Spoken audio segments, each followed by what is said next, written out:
morning, Continental. It is Friday, September 27th, 2024. I'm Parker, and these are your daily announcements. Let's get into the announcements, shall we? Any 7th and 8th grade girls interested in cheering this year should sign up on the sheet in the office. And congratulations on the junior high girls soccer team as they were able to defeat Columbus Grove last night in the championship game.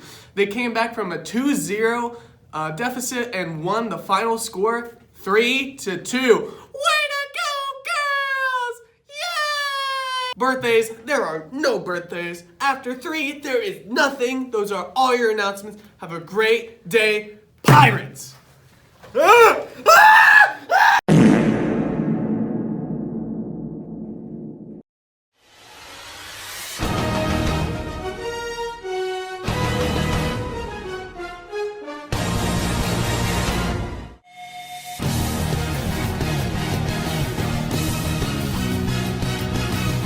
So our first game that we're going to discuss is the New Orleans Saints versus the Atlanta Falcons.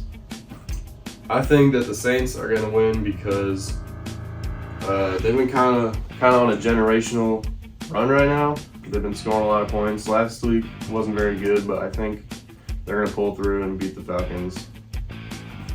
Yeah, I agree. Derek Carr's been doing pretty good. They dropped 240 bombs, and they kind of lost last week, which is kind of embarrassing.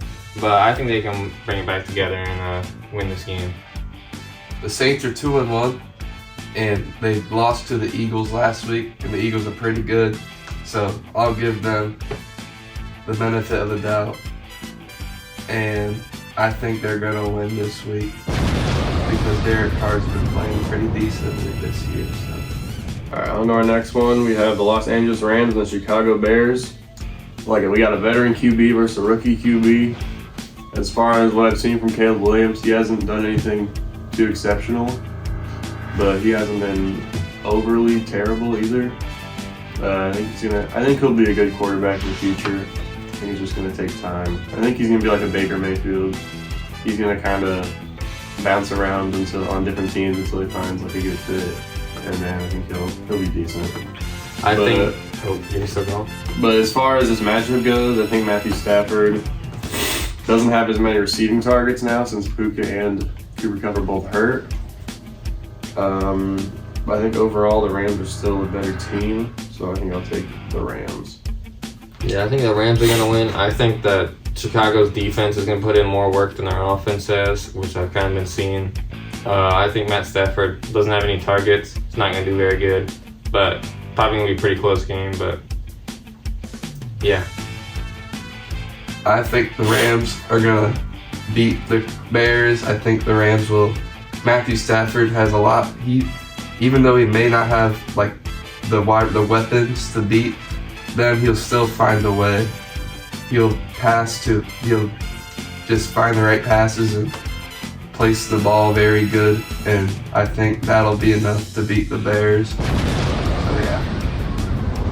All right. Our next matchup, the Minnesota Vikings versus the Green Bay Packers.